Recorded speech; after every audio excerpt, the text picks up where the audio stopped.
So in the Vegas rankings, it's interesting. RJ Bell, they have Jacksonville 6 and Atlanta 9. But if you go to the odds in Vegas for the Super Bowl, they don't have Jacksonville in the top 10. And this goes to one of my crazy theories. Are you ready for this, Kristine? Yes.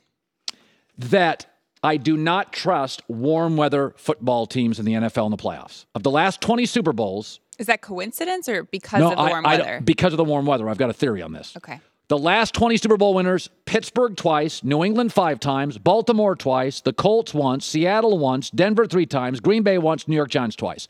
The Saints and Tampa are the exceptions. And here's my theory. That people that work in warm weather, coaches, they leave work earlier. Forget Fridays. I mean, they've already got their weekend plans, like driving to work on Friday. Warm weather reduces productivity. Coaches don't coach as hard. The second thing is warm weather cities have more distractions for players. Why do you think that is? Warm weather cities, people wear a little less clothes, the clubs are open, outdoor dining, a lot of attractive people. There's a reason the Ivy League is not in Honolulu. Okay? I honestly believe this, is that I think people are more resourceful in cold weather because they're forced indoors. And when I look at all these NFL teams, Seattle last night won ugly because Seattle's resourceful. They play in driving rain like 5 times a year. The Patriots, resourceful. And, I mean, I've lived in Connecticut. I've lived in Seattle. I've been in Portland. I've lived in Tampa, Vegas, L.A. There is no question there were more grinders in the cold weather New England. That's nothing against our Fox staff here. But I do believe cold weather is different. So when I see the Jacksonville Jaguars, I'm like, come on now. Jacksonville Jaguars, I mean, come on, let's be honest. Those coaches, they're just peeling off at like 5:30. To meet their wife, go have a nice dinner out. Oh, they look at the bay. See, do you buy my theory?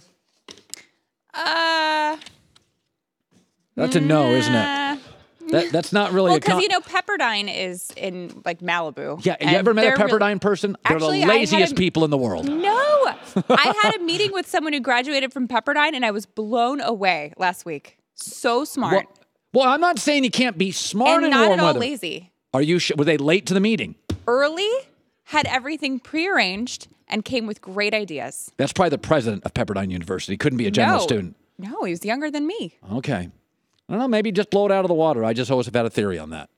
You remember when we had Mike Lombardi was on a show one time, and he was a former NFL GM, and he brought, because I bring these goofy theories up, and people are like, Colin, you're crazy. And he goes, no. He goes, Colin, it's understood in the NFL if you're in a port city. New Orleans is a port city. Miami's a port city. New York's a port city. Los Angeles is a port city. Seattle's a port city. San Francisco. He goes, if you combine a port city with warm weather, it will affect your draft and free agency. He goes, you'll want a more mature team in Miami and New Orleans and New York. He goes, because port cities tend to be livelier at night. A port city like New Orleans or Miami or New York, you got more seafood restaurants, more food. It's more vibrant, more lounges. And he said, it was a really interesting thing. Mike's like, oh, there's no question. A guy that you would roll the dice on in landlocked Denver or Indianapolis, in Miami, you'd be like, we're going to pass because we're a port city.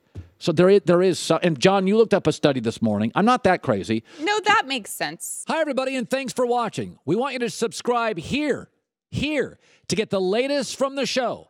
Also, be sure to check out more of the best clips from the herd, or go watch a few segments from the newest show on FS1, First Things First with Chris Carter and Nick Wright.